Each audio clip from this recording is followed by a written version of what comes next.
Hepatology at Postgraduate Institute of Medical Education and Research, Chandigarh. Sir has been the recipient of several coveted awards, such as the Dharmveer Datta Memorial Oration Award, the ISG Alkem Om Prakash Memorial Award, the ISG SR Naik Memorial Award, the ISG Zydus Oration Award. Sir has more than 250 publications in reputed journals, including 25 chapters in books. And the research interests of Sir includes NAFLD, ACLF, viral hepatitis, and hepatocellular carcinoma. I welcome Sir to deliver the plenary session on evidence on association of NAFLD with other non-communicable diseases. And I personally express gratitude to the SEJA Sir for being the technical support system for these national webinars. I welcome you again, Sir, and over to you for the plenary session, Sir. Sincere thanks to team ILBS, and this time it is team AIMS Bhubaneswar and the Ministry of Health and Family Welfare for making me part of this ongoing series of webinars on NAFLD. So let me first share my... So the job I have been assigned is to talk about or give you some scientific data on the association of NAFLD with non-communicable diseases. I think till now, I think most of us have understood that when we talk about NAFLD, we understand that this is a spectrum and which ranges from just fat in the liver, so-called NAFL, to NASH, which is associated with inflammation and fibrosis. And once you have NASH, your propensity to progress on to cirrhosis and liver cancer and even extrahepatic diseases that increases. Also, we also now understand that NAFLD is probably part and parcel of a multi-system disease, maybe part and parcel of metabolic syndrome, or also called as the hepatic component of metabolic syndrome. So having said that, I think there are a lot of extrahepatic associations of NAFLD, and some of them have been enumerated earlier. May it be, say, obesity, diabetes, hypertension, dyslipidemia, or it could be, osteoporosis, sleep apnea. It could be cardiovascular disease. It could be chronic kidney disease, and it could be, various kinds of malignancies other than, the liver malignancies or HCC.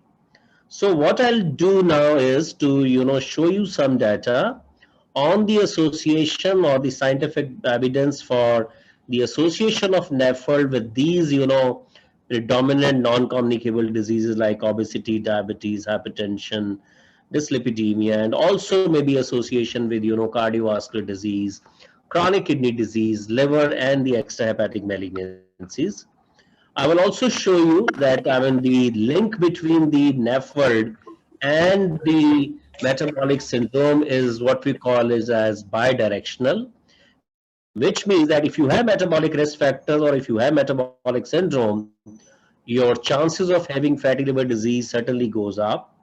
But then on the other hand, if you just start with fat in the liver and no metabolic risk factors, over a long-term time, I think you are at an increased risk of developing all the metabolic complications, including full-blown metabolic syndrome. So I'll show you some data on that. And finally, I think, as I said, when you have metabolic risk factors and fatty liver, there's not only high risk of having fatty liver disease in these patients, your risk of having severe liver disease. And when I say severe liver disease, as I said, it's a spectrum. Other than just fat in the liver, you can have NASH, with fibrosis, cirrhosis, and liver cancer. So your risk of having NASH with fibrosis, cirrhosis, and liver cancer also goes up if you have these metabolic risk factors. So I'll show you again some data on this. And finally, as I said, I'll show you some data on the association between the NAFLD and the cardiovascular disease, chronic kidney disease, and some of the hepatic and the extrahepatic malignancies.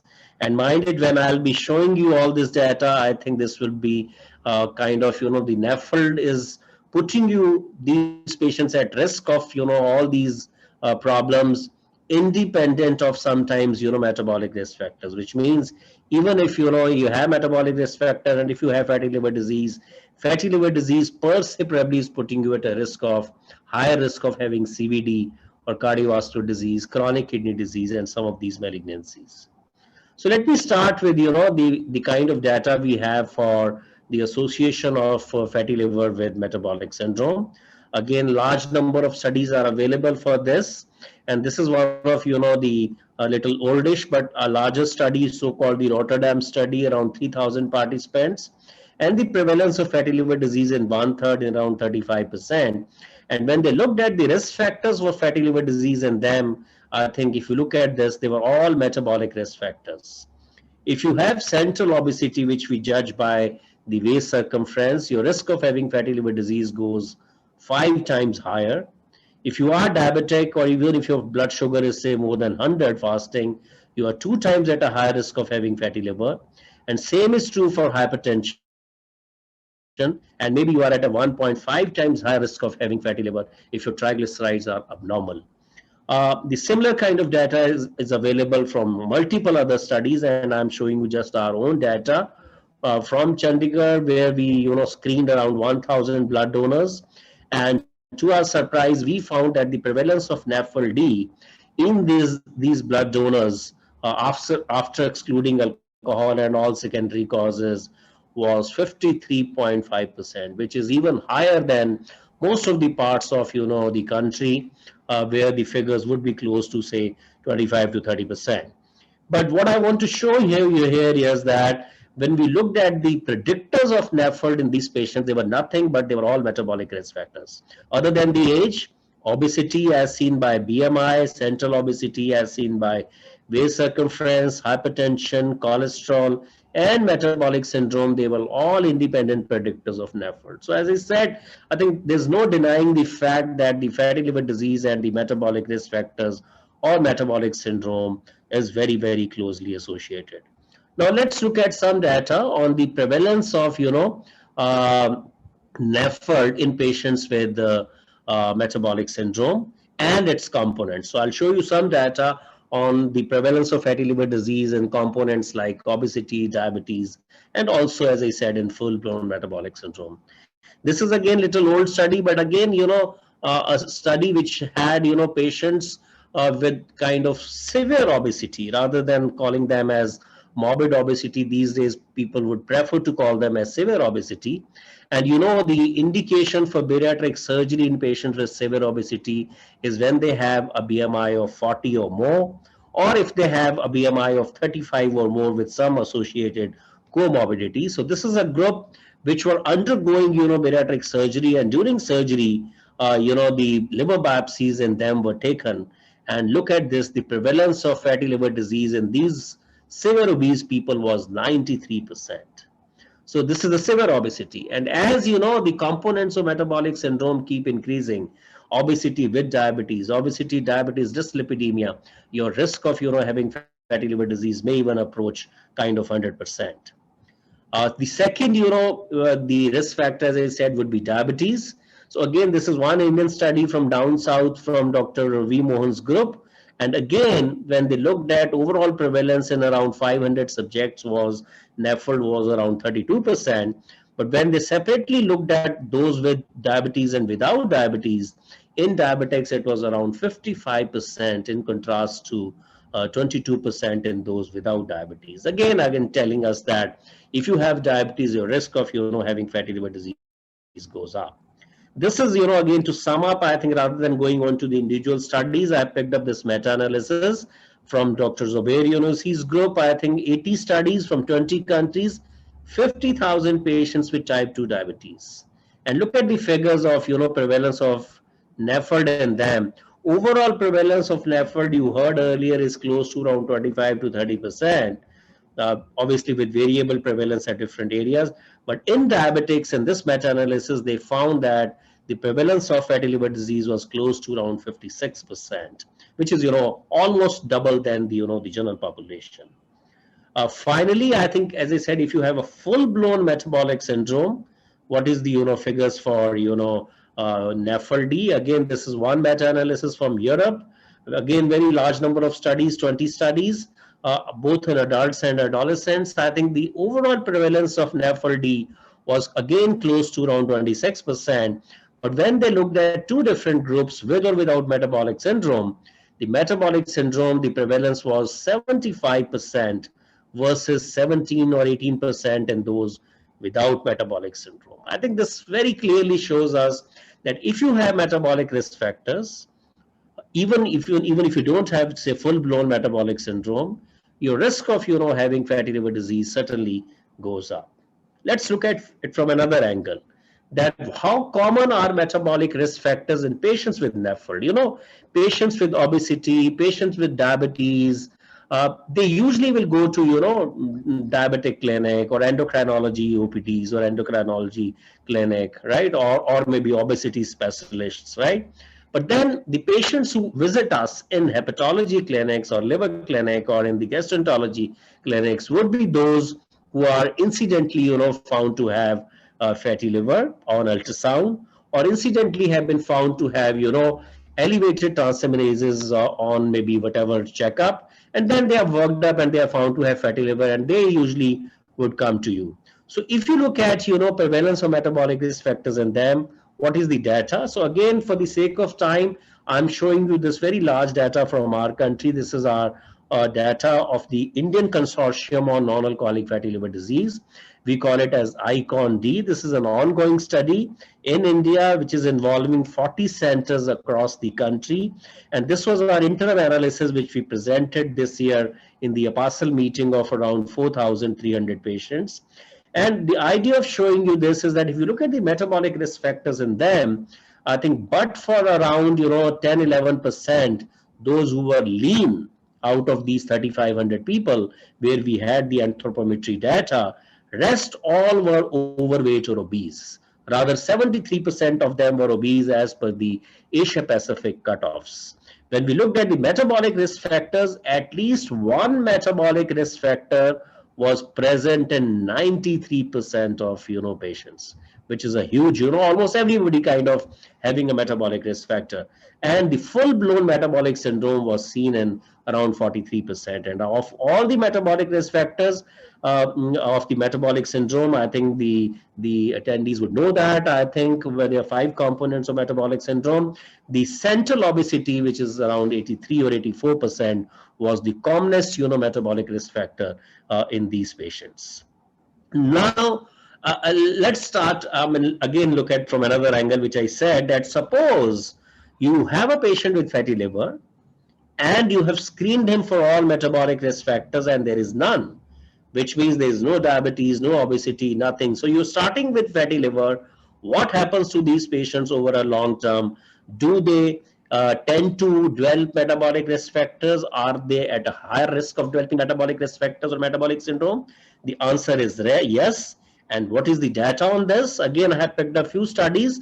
This is again one of the the most quoted studies with the NAFLD, with the elevated liver enzymes, with a very large, I would say, follow-up, with a mean follow-up of around 13 years.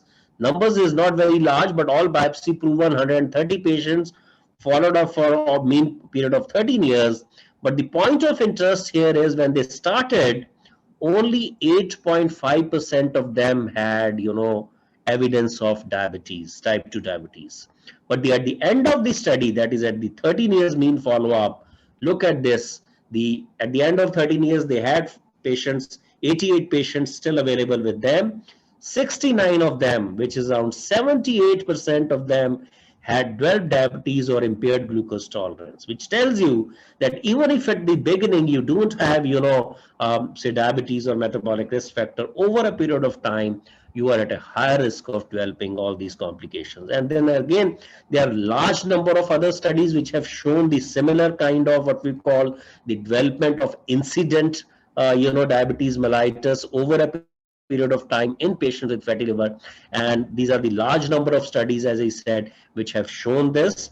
And not only for diabetes, you have a similar data, available for other metabolic risk factors, say hypertension. Again, a large number of studies where you start with fatty liver, no hypertension, but over a period of time, you are at a higher risk of having, hypertension.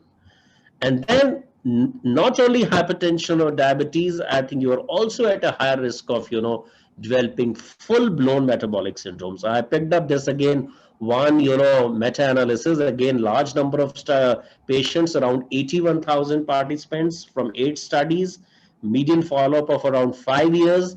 And if you look at that, I think NAFLD was associated with at least 2 times a higher risk of, or a relative risk of, developing full-blown metabolic syndrome, even if you don't start with, metabolic syndrome. Now, the third thing which I had said was about the severity of fatty liver disease in these patients. And I told you that metabolic risk factors or metabolic syndrome also determine the severity of fatty liver disease. All fatty liver disease are not same. Somebody can have just NAFL, other can have NASH, NASH with fibrosis, cirrhosis, liver cancer. So what is the role of metabolic risk factors in determining this severity? And again, I think the answer is that they play a major role. And again, I'm showing you the same study again from Dr. Zubair Yunusi's group, where the patients had undergone bariatric surgery and they had taken the biopsies during the surgery. The NAFLD or the fatty liver was present in 93%, but when they looked at the prevalence of NASH, it was 26%.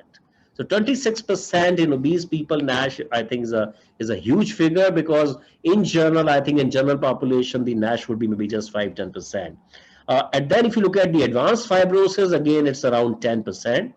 The similar kind of data is available in diabetics. This is again a very large meta-analysis, which I showed you earlier, 80 studies, and as I said, 50,000 patients, where in diabetics, the prevalence of fatty liver disease was 55%.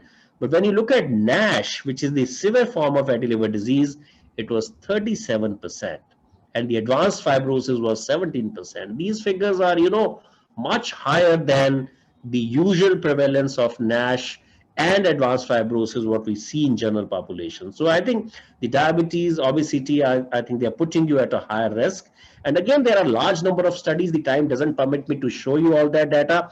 But what they all show us that if you have these metabolic risk factors, may it be diabetes, obesity, LDL, hypertension, insulin resistance, hypertension, your risk of having, fibrosis progression goes up. And this is, again, a very nice study from Baylor School of Medicine, US, where they have very nicely shown that if you have patients in patients with fatty liver, that if you have metabolic risk factors like diabetes, obesity, hypertension, and dyslipidemia, your risk of having HCC is around 6 times higher. And similarly, your risk of having cirrhosis is around 2.5 times higher. So I think not only it's the NASH or advanced fibrosis, your risk of having, cirrhosis, your risk of having HCC also goes up if you have these metabolic risk factors. Now, briefly, I mean, what is the link between this? How, metabolic risk factors are leading on to fatty liver disease, and how fatty liver disease is leading on to these metabolic risk factors. I think this is a topic by itself, but I'll try to summarize maybe in a slide or show that, when you talk about fatty liver, it's the imbalance between what we call the import and export of fat from the liver. So there's more import happening into the liver and less of export happening out from the liver. So the source of import in the is basically, one is the adipose tissue, or because of the overweight and obesity, there's the adipose tissue which is swollen, which is inflamed, and which is insulin resistant. So there is, increased lipolysis which occurs from the adipose tissue, and increased delivery of free fatty acids from the adipose tissue into the liver. That's the major source. Other source could be your dietary source. And the third source is what we call the de novo lipogenesis, which is also dependent on insulin resistance. But once you have fat in the liver, this leads on to, at a molecular level, lots of changes happen. And this leads on to, insulin resistance at the liver level, or what we call hepatic insulin resistance.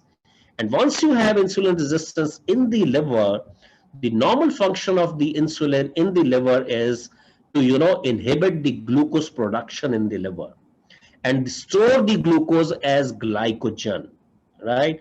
So once you have no insulin resistance in the liver, this mechanism goes off. So the insulin, the glucose production is not inhibited. So you have more of, glucose production in the liver. The glycogen storage doesn't happen.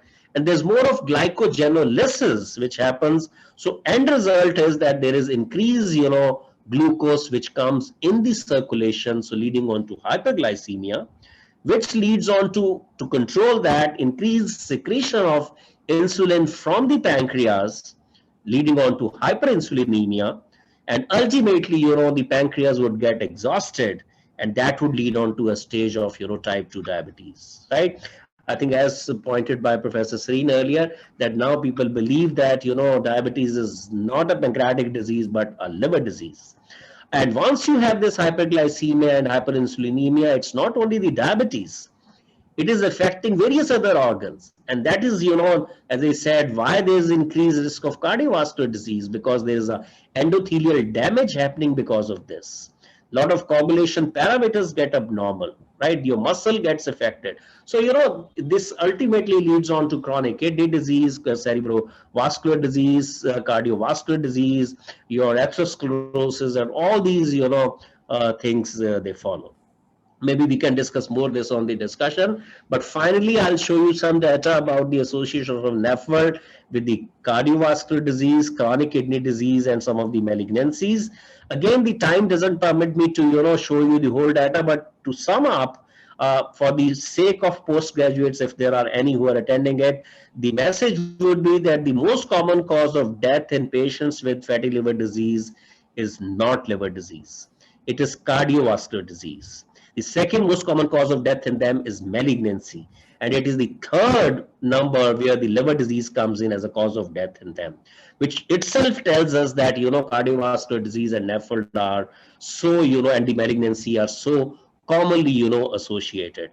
So now what kind of, cardiovascular abnormalities happen in these patients? These are both, anatomical issues, and there are, both physiological issues. When I say anatomical issues, I think there's increased risk of, subclinical atherosclerosis, there's increased risk of coronary artery calcification, increased arterial stiffness, aortic wall sclerosis, and the deposition of fat, both in the myocardium and in the epicardium. And all this can lead on to, the problems with the myocardial metabolism, leading on to what is known as, diastolic dysfunction, or a normal ejection fraction kind of heart failure, LV dysfunction, and a lot of cardiac arrhythmias like prolonged QTc interval, atrial fibrillation. So all these things can happen, which, as I said, become, the cause of death in these patients. Again, what is the evidence for this association? I can't show you the individual studies, so I have picked up this one meta-analysis again of 16 studies, 34,000 patients, and 1/3 of them having fatty liver. And when they looked at the fatal cardiovascular events and the non-fatal cardiovascular events, and if you look at the diamond here, it is all goes, towards NAFLD. So if you have NAFLD, and especially if you have NASH, your risk of having both fatal and non-fatal cardiovascular events are much higher than somebody who doesn't have NAFLD.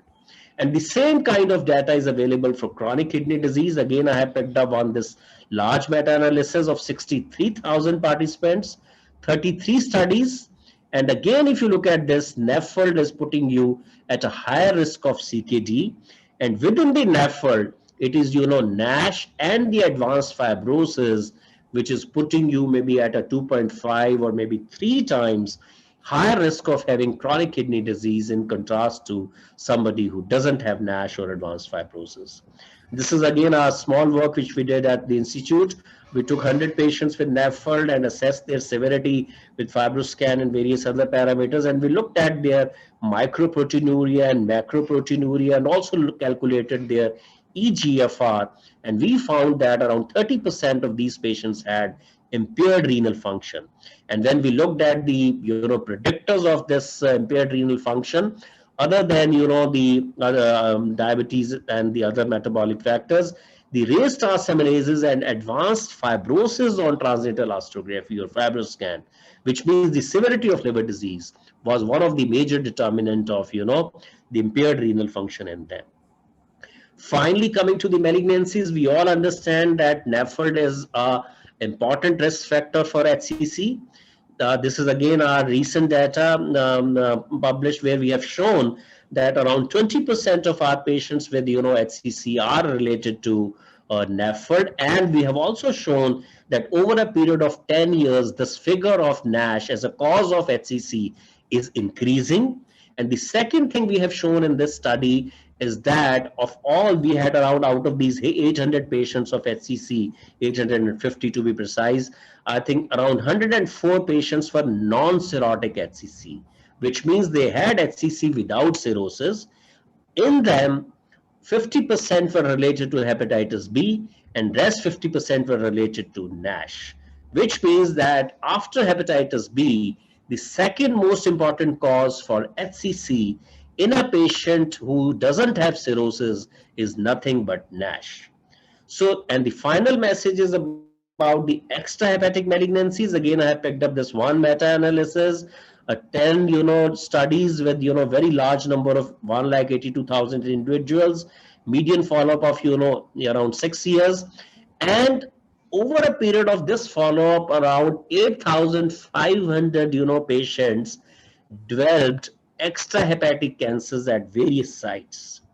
And when they looked at the association with NAFLD, they found that the NAFLD was associated with around 1.5 to 1.2 to 1.5 times higher risk of having GI malignancies like esophagus, stomach, pancreas, and colorectal, and also non-GI malignancies like lung, breast, gynecological, and the urinary system malignancies. And as I said, this could be happening independent of all these metabolic risk factors, whether it is age or gender, smoking, obesity, diabetes, or other confounders. So independent of them, NAFLD is putting you at a risk.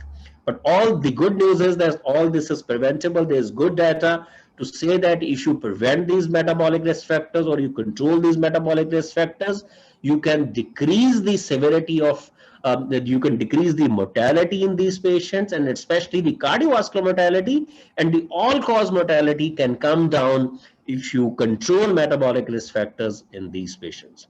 So ladies and gentlemen, I'll summarize now by saying that what I have told you is that NAFLD is now a kind of a multi-system disease.